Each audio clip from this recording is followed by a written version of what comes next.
Laissez-les passer! On fait les contrôles tranquillement et après vous passez, d'accord? Si on est déclaré, vous ne poussez pas.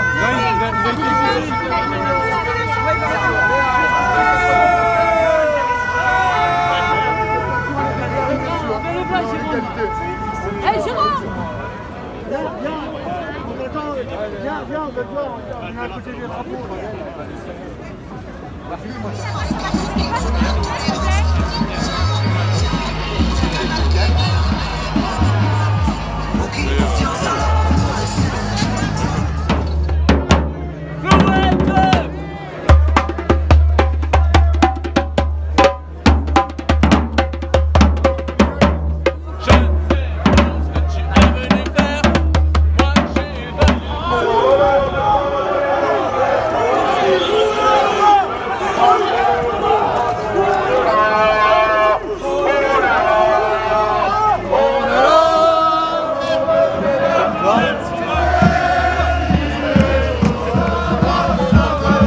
Place de la République parce qu'on n'a pas confiance et je peux vous dire qu'aujourd'hui la police doit être à notre service mais pas contre nous. Donc depuis ce matin avec ces contrôles aux faciès, avec ces contrôles de nos amis, on va d'abord aller à la République et là on les attend et là j'appelle tout le monde à rejoindre dès maintenant place de la République.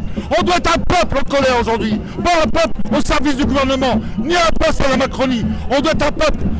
Et aujourd'hui, je peux vous dire que la crise sociale, la crise économique, les gens en ont marre. Et ce changement de démocratie, on en a besoin. Donc aujourd'hui, allons nous défendre, allons tous ensemble dans un intérêt commun. Donc tous, place République pour midi. Je vous attends.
On a le droit de manifester. On est calme, Attendez, on va vous expliquer ce qu'on va faire. On veut qu'il y ait un écart entre vous et nous. On peut rester là, on avance, on garde un écart et on pourra partir tous ensemble sans vous retenir maintenant. C'est lui la responsabilité. Cassez-vous, cassez-vous.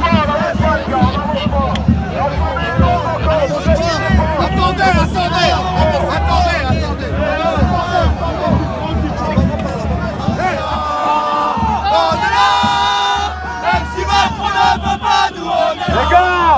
Les gars, l'heure est grave. La France a besoin d'une réelle résistance organisée, carrée. Nous représentons le peuple. Si nous faisons n'importe quoi, chaque acte fait à un moment inapproprié dessert notre cause. Nous devons être organisés, carrés. C'est ça qui nous amènera. Aujourd'hui, c'est la marche de convergence des luttes. Un combat se gagne sur un champ de bataille. Pas sur le chemin pour y arriver.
Antifa!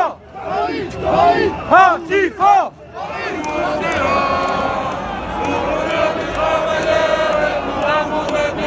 Même si Macron ne veut pas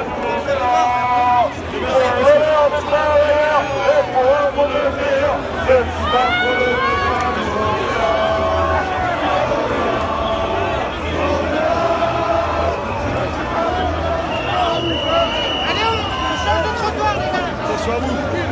Voilà, les canons.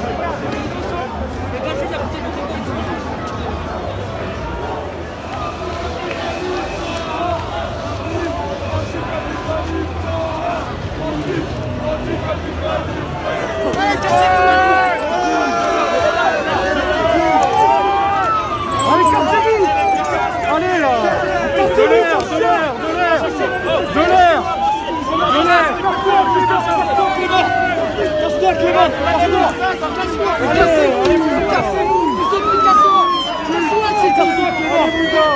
Attention, il sort la gazo! Attention, gazo! Cassez-vous! Cassez-vous! Cassez-vous!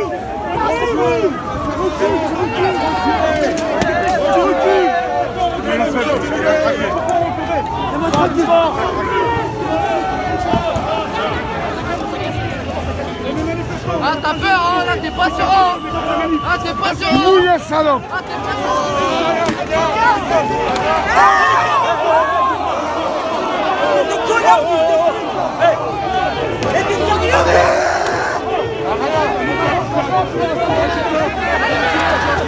Sans lâcher, alors! Poussez! Allez! On pousse! On pousse les gars! Bordel de merde, c'est maintenant ou jamais! On pousse! Allez ma soeur!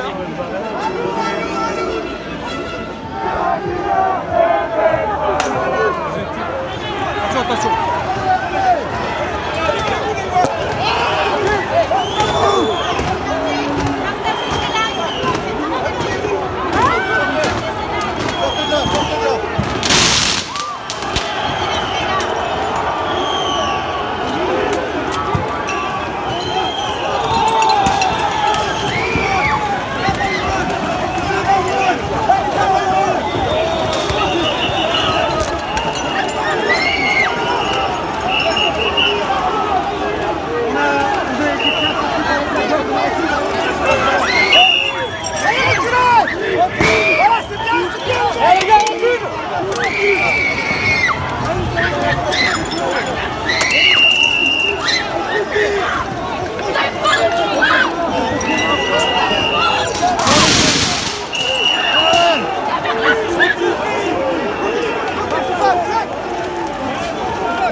Là, le retour du bas.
Ah, c'est chiant.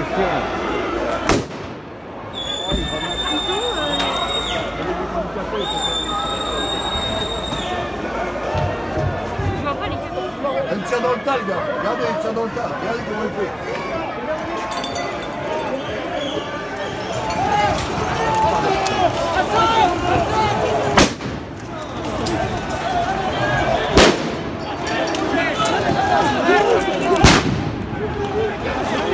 Il y a un nerveux là.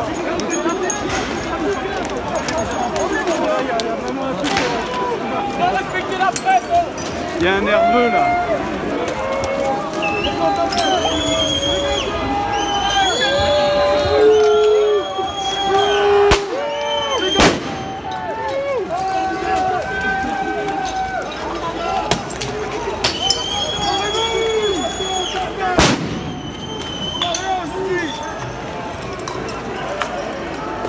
On va faire un essai.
Allez, ça dégage.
bonjour Christian. Jean-Christian Bonjour, Valentin. bonjour tout le monde. Bon. Bonjour tout le monde. Bon 1er mai, très bon 1er mai. La France des provinces est montée à Paris. Et la France des régions, ils étaient là aujourd'hui, en masse, pour dire stop à cette tyrannie qui représente le matraquage fiscal, le matraquage social, le matraquage économique. Il y a un ras-le-bol général. Et aujourd'hui, lorsqu'on voit que les gens sont sortis dans la rue, au-delà de tout clivage, en quelque sorte, il y avait ce ras-le-bol, on l'a ressenti tout au long du cortège, que ce soit le cortège ce matin des Gilets jaunes ou le cortège de nos amis écologistes, de nos amis syndicalistes révolutionnaires. On a tous parlé ensemble aujourd'hui. Il n'y a pas que d'être en bleu, blanc, rouge. On peut être en rouge et noir, on peut être uniquement qu'en noir, on peut être uniquement qu'en rouge. Mais simplement, cette solidarité, on a été tous ensemble. Pourquoi? La République était indivisible. C'était liberté, égalité, fraternité. Et on a ce gouvernement qu'aujourd'hui qui est en train de casser nos libertés. Il est en train de briser ce qui faisait l'histoire de France. La liberté, ça coûte énormément. Les égalités, c'est quoi? C'est leur soif de pouvoir. Et que lorsqu'on voit les méthodes de manifestation, c'est quoi leur méthode? C'est comment éborgner une personne, comment mutiler une personne, comment blesser une personne, comment mettre des gardes à vue. Aujourd'hui, on a un gamin ce soir qui a à peine 18 ans parce qu'il avait un bâton dans les mains. Je sais que c'est une sorte de canne à pêche. Il est parti ce soir en garde à vue. À quoi ça sert ça? C'est plus la police qu'on a connue. On a offert aujourd'hui une police politique.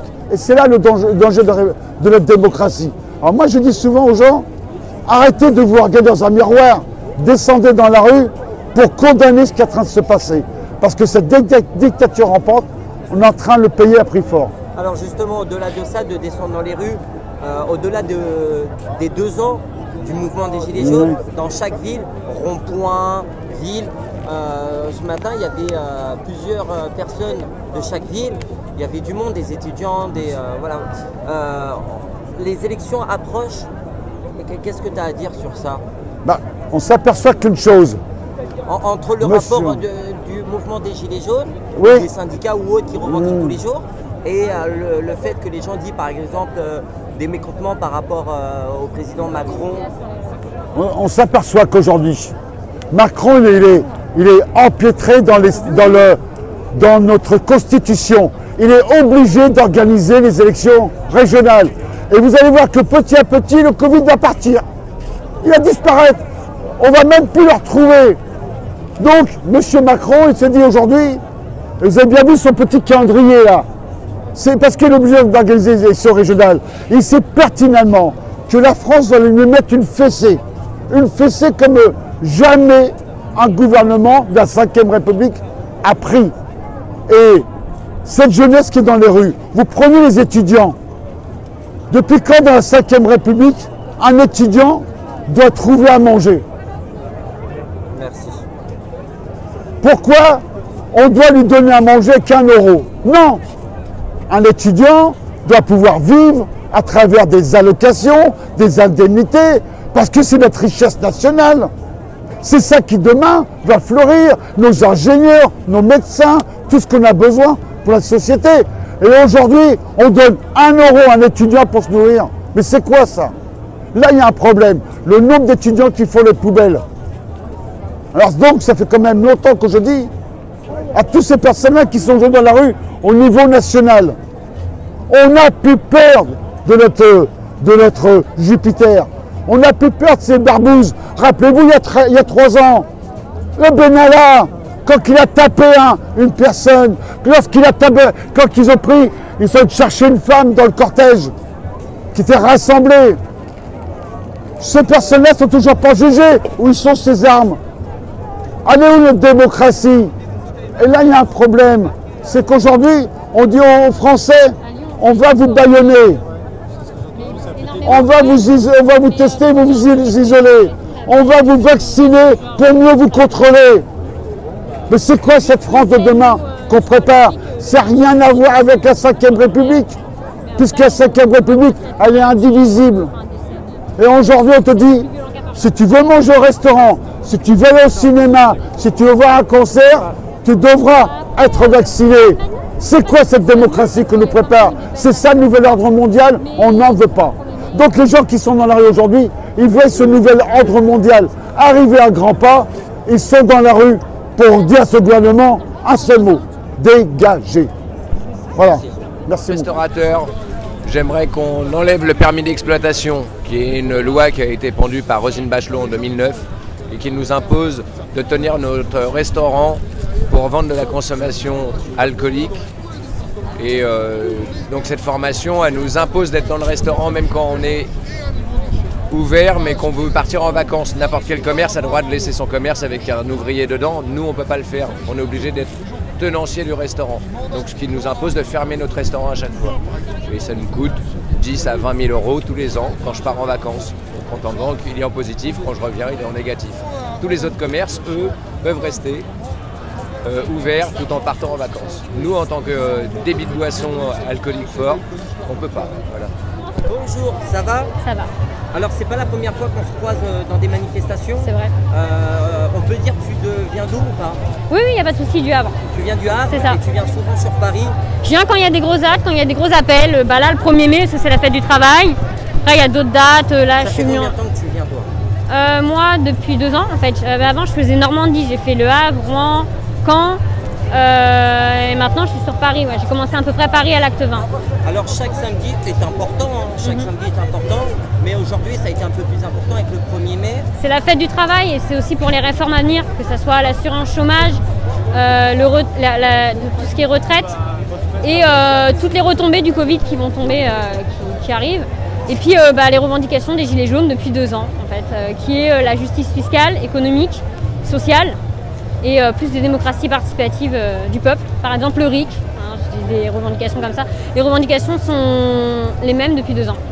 Alors toi, tu es jeune quand même. 21. T'as 21 ans. J'ai commencé avec les lois travail quand j'avais 16 ans. Et après voilà, j'ai fait les Gilets jaunes parce que ce qui me plaît dans les Gilets jaunes, c'est que c'est quelque chose de continu en fait. C'est tous les samedis. C'est ça qui est plutôt bien, c'est que c'est quelque chose qui dure dans la durée en fait, tout simplement.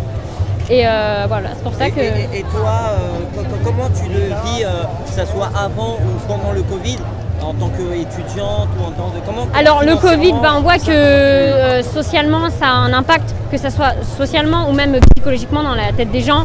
Il y a vraiment des restrictions de liberté. Bon après je comprends parce que il y a quand même le Covid, c'est pas rien.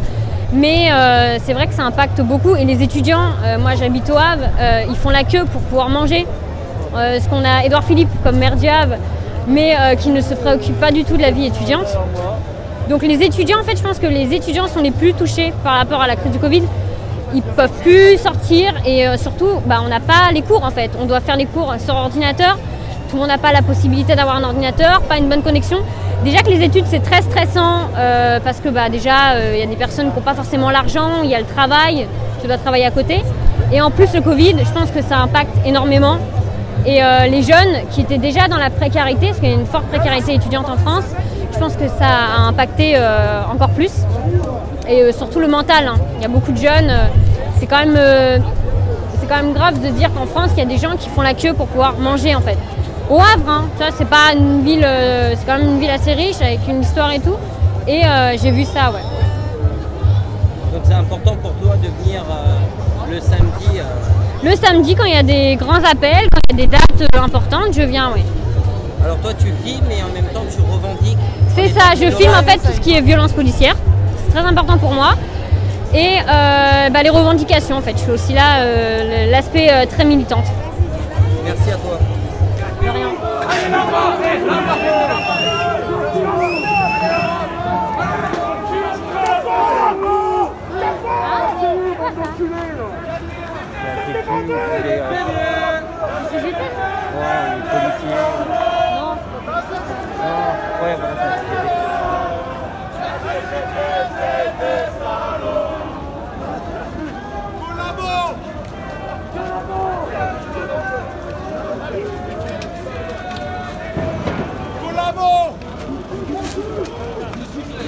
J'ai perdu ma carte. Attends,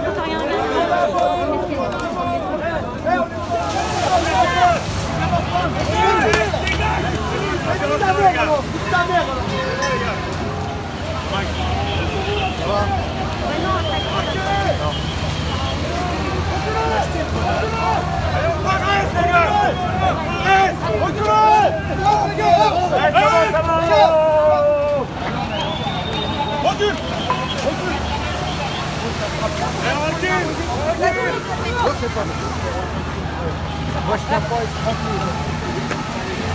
Ils sont en train d'arroser la population. C'est final. Regardez. C'est parti, continue. Allez, on y va. Ouvrez la bouche. Ouvrez la bouche. Allez, on prend un filet. On prend un filet, les gars. Allez. Ouais, vous reculez maintenant. Ça suffit. C'est bon pour ce recul.